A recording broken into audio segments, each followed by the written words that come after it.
Hello everybody, my name is Super5 and welcome to a brand new episode of Dragon Ball Haru of the Stars, and it has been quite a while since I did one of these. I'm not sure when, but one for sure, it definitely has been quite a while, definitely before the but considering that 2022 is almost at its end, along with the many things that will be coming after this, I thought to myself, seeing as that, there was a new Dragon Ball film just out recently, Dragon Ball Super Hero. I thought that this would be a great opportunity to presenting at least three more sagas for the Haru story. Of this, of course, revealed into the trailer. For those who haven't seen the trailer, I'll be sure to brief you on what those sagas are.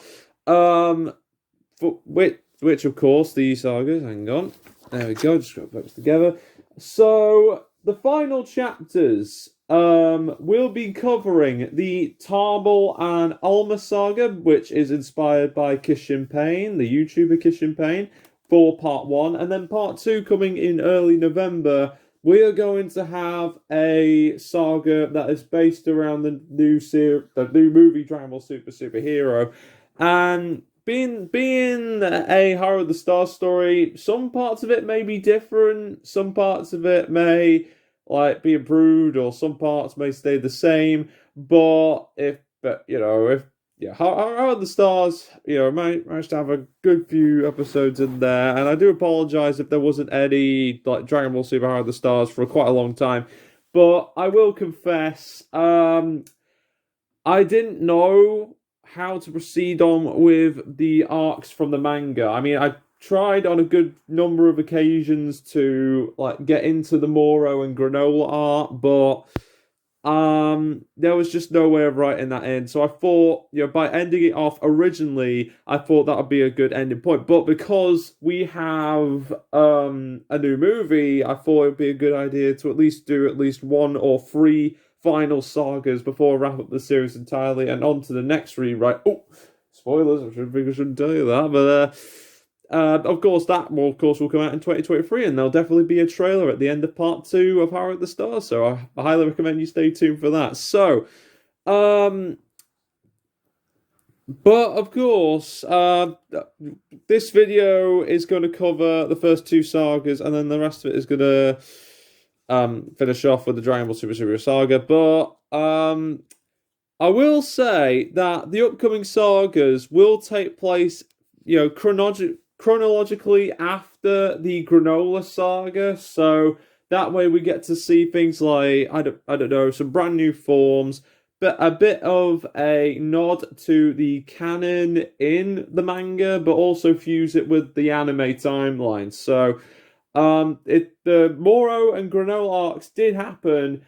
They just didn't happen in the eyes of Haru because, Haru could be doing anything because she has a stable job with her mother Launch. She is currently having a wonderful time with her family, including her husband Davy and her daughter Reiko. And of course, the occasional time hanging out with Goku and her friends. But for those who are avid fans of the Haru of the Stars series, and for those who have come to stop by in general, I'm very thankful for all your support, especially with everything that's been going on in 2022, as well as the previous years before. What's going to be coming after? I'm very thankful for everyone's support, and of course, if you enjoyed this video and the upcoming episode, be sure to like, comment, subscribe, and stay tuned for more content coming soon. Yeah, I will be honest, I didn't think that I'd be coming back to Haru of the Stars, but thanks to Dragon Ball Super Hero, it was able to be possible. But I'm at a loss for words. I really am glad to be back in the writer's seat and writing a new saga for Haru of the Stars, and I cannot wait to share it all with everyone here. And of course, we're running up Shorts to 5 as well as over the Mass Legion and everyone in the Shorts Patrol Magpie family. I hope you all enjoyed the show, and without any further ado, let us begin the final chapters with the first two sagas to begin part one. Here we go. Long ago, there existed two intergalactic races known as the Saiyans and the Tuffles. While the Saiyans were combat-loving barbarians, the Tuffles were a peaceful race that used their technology to keep planet Plant in harmony and peace. But everything changed when the Saiyans took over the planet at the command and iron fist of King Vegeta I. But before they were extinct, two projects were made to eradicate the Saiyans. The first being Project Baby, which was set off to a off-world with the help of Dr. Mew, and the second was a grudge amplification device known as the Hachiat Project. But before Dr. Lychee could finish his programming and destroy all the Saiyans, the royal family gunned him down and launched Hachiat too early. Planet Plant was no more, nor the Tuffle race. But one of its projects had landed on Earth, and is under strict guard by one of the Earth's most dangerous organizations. In the present day, 2 days have passed since Goku and Haru and her friends have defeated foes like Zamasu, Mura, and Gus, and Mr. Satan is having an How I Saved the World from Majin Buu anniversary party at Tight's new resort. And while Goku wanted to spend the time training, Gohan was able to convince him to go since the place has an all-you-can-eat buffet. Haru, of course, brings Keiko and Davy alongside Launch, but as the party was about to begin, Vegeta's younger brother Tarbell, who was sent to a far-off planet because of his lack of power, alongside his wife Gurei, came to Earth to inform Vegeta and the Z-Fighters that Bonyu of the Ginyu Force is coming here, and she's assembled a team of her own, more dangerous than the Ginyu Force itself. Goku and Vegeta would then agree about who gets to help Tarbell first, just like the very classic OVA, Yo, Son Goku and his friends return, but like the OVA, Chi-Chi has an idea and needs Goku's instant transmission to make this idea work. They make it back to their radish farm in Mount Paozu and had a contest on whoever pulled the biggest and longest radish would get to fight the Bonyu Force. One winner for each member, and the winners are, and as follows, Goten, Trunks, Tien, Master Roshi, and Tarbell. Tarbell? This, of course, shocked Vegeta, and shocked by this, Vegeta personally trained Tarbell, but when he wanted to bring out his Super Saiyan form, no results were made, as Tarbell could not go Super Saiyan. Vegeta left Tarbell with a senzu bean and said that if he doesn't stand up for himself, he will never surpass his father, King Vegeta III. It is here that Vegeta even gets to use his Super Vegeta form, which has not been seen in such a long time. So I thought, yeah, might as well put Super Vegeta there. And then the result was the same, and Tarbell was left defeated, but inspired after a talk with Haru about fighting when it really matters. The Bonyu Force then arrives with its 5 members: Bonyu, Oba, Kado, Halloumi, and Boontilk. The battle begins as Goten and Trunks take on Abo and Kado, Tien takes on Halloumi, Roshi with ease, and not forgetting his tournament power train, defeats Booticle, I think that's what I was, yeah, Booticle, sorry. When I was writing the name, I was kind of thinking of dairy products at the time, but yeah, Booticle, leaving Tarbell with Bonyu herself.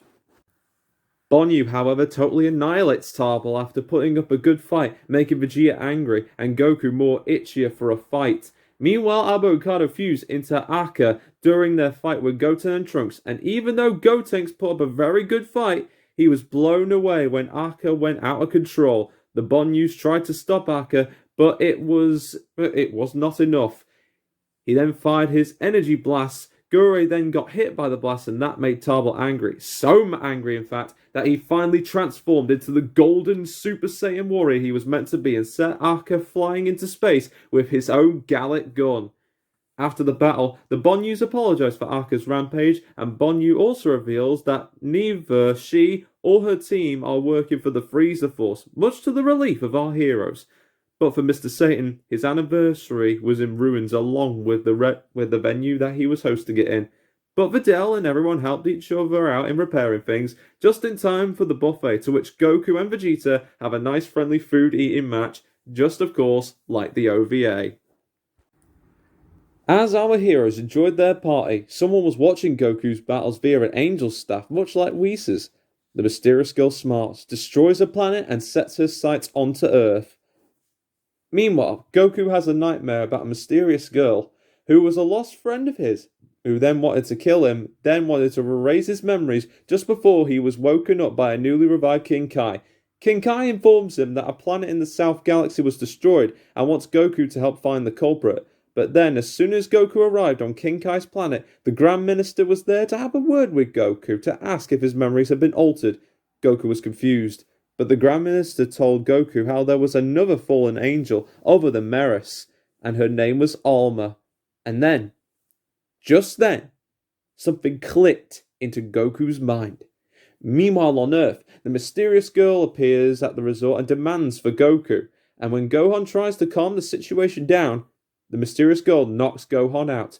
Goten and Trunks wanted to avenge Gohan, but Vegeta told them to step back as he will fight her. The woman wasn't interested in fighting anyone who isn't Goku, but she surely underestimated Vegeta as he powered up to the max in Super Saiyan God form and faced her head on after taking the fight to sea. But even when transformed into a Super Saiyan Blue evolution on top of the God and Super Saiyan Blue form originally, Vegeta only damaged her clothes and her power was still insane. Just then, Vegeta gets a call from King Kai and Vegeta asks where was Goku at. King Kai responds that Goku has gone to Zeno's for a private discussion and he won't be back for another hour.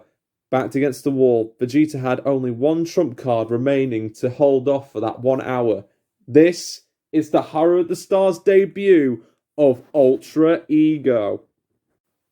The mysterious woman soon then begins to struggle, as the more damage that Vegeta takes, the more stronger he becomes in this savage state. This would be Vegeta's finest hour, and as Vegeta continued to fight, even using instant transmission combined with his Gallic gun, Goku's memories of Alma came rushing back into his mind.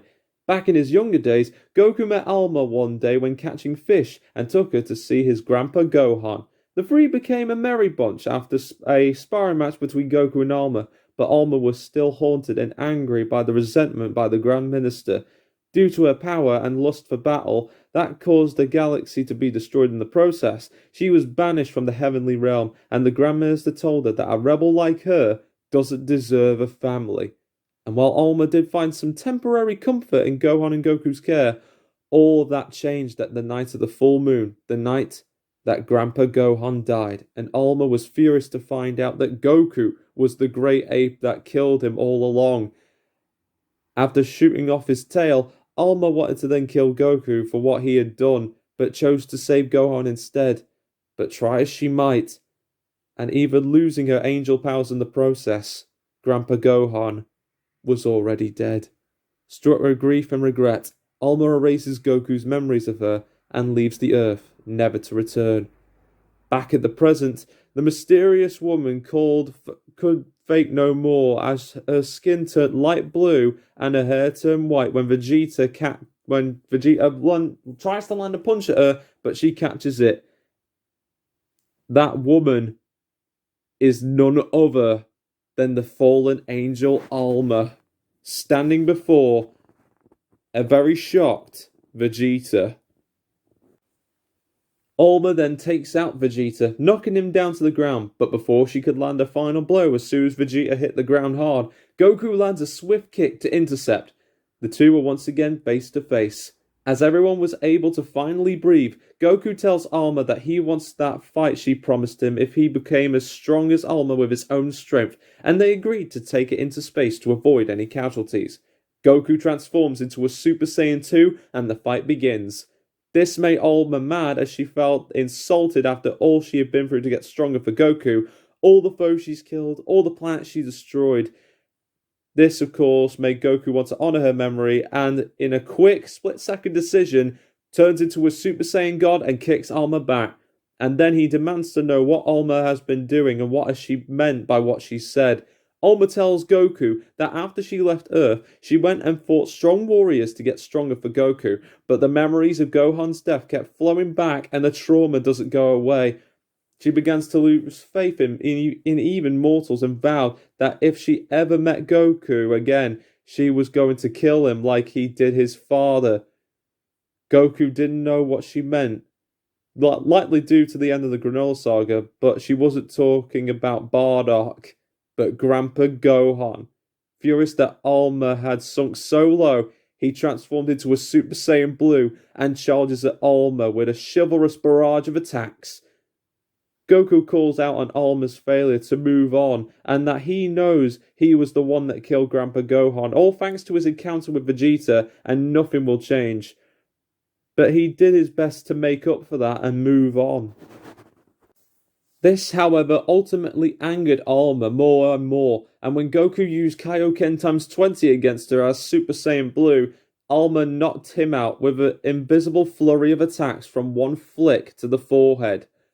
With Goku out cold, Alma was ready to deal the final blow, but she couldn't do it, and tried to stop herself, but her hand was nearly at his neck. But then Goku turns into his true Ultra Instinct form, again sorry for the story, from the Dragon Ball Super manga, and the fight continues again. But this time, with every blow, something new awakened in Alma, and then she transformed into a new form, an homage to Grandpa Gohan, and then Goku started to laugh in joy from the nostalgia. After a more friendlier exchange due to Goku's upbeat personality on the matter, Alma was starting to mourn and move on as they continued the fight on the moon. Both were neck and neck, and as Goku got more and more tired, so did Alma, and even when the two didn't have any stamina left, Goku prepares to fire one last Kamehameha, prompted Alma to do the same. A clash of Kamehamehas shake the universe, but the resulting clash causes Goku to lose. But for some reason, he was still smiling as he told Alma that even if he did win against her, he would have no one else left to fight, nor a reason to even try. And as he fell to earth, Alma says her goodbyes to Goku, as she wanted to atone for her sins, but not before telling him, "Your father would be so proud, both of them." She uses an angel teleport to head to Grand Zeno's palace as Goku fell to earth fast. Luckily, Gohan catches his passed out father just in time. After the battle, Alma stands before the Grand Minister and the Omni Kings awaiting her punishment. But since the Omni Kings love seeing Alma's display in a fight with Goku rather than just attending all day, she was allowed to live. All the damage would be repaid for with the Namekian Dragon Balls, and for her rehabilitation, she will be Grand Zeno's, both of them, personal fighter and third bodyguard from now on, with access to weekly training to sharpen her skills. Alma sheds tears of happiness as she knew everything was going to be okay. Back on Earth, at the last night of the resort holiday arrived, Goku looks up into the night sky, and for the first time in his life, he doesn't know what to do since Alma left, and asks, was it worth it? But Chi-Chi tells him that sometimes she gets that same feeling too, but when the chips are down, she then steps back, breathes, and looks back on all the people that she has. A father, 2 sons, a super rich daughter-in-law, a granddaughter with Saiyan powers, a huge group of friends, and a quirky husband that she loves so much. They're all important to her. And Goku himself taught her that. Goku smiles, and as Gohan and Goten came to see what was up, they, along with Goku and Chi-Chi, embraced and watched the fireworks in the sky together as a family. And with that, I believe that is the end of part 1 of the final chapters. So, I highly recommend you stay tuned for part 2, coming out in early November, where we will be covering the Horror of the Stars interpretation of Dragon Ball Super Superhero. But if you enjoyed this video and the next part to come, as well as the other display of amazing content coming soon, be sure to like, comment, subscribe, and stay tuned for more content coming soon. This was quite an unexpected return, but due to the release of Dragon Ball Super Superhero, this was a perfect chance. But I hope this was a grand return all the same for at least one more, technically one more saga. But all the same, it's good to have Haru back. And for those who have previously enjoyed Haru of the Stars, I hope this was a little gift to you all, and I cannot wait to share the second part when November comes. So, for all the actual Super Survivors, as well as everyone from the Mass Legion and everyone the Source of Patrol, Magpie Family and Manny Posse, thank you all so much for watching part 1, and I'll see you all next time for part 2 and the future that's to come afterwards. Thank you so much for watching, everybody. Hope you all enjoyed the show, and I'll see you all next time, and have a safe rest of the week. Bye!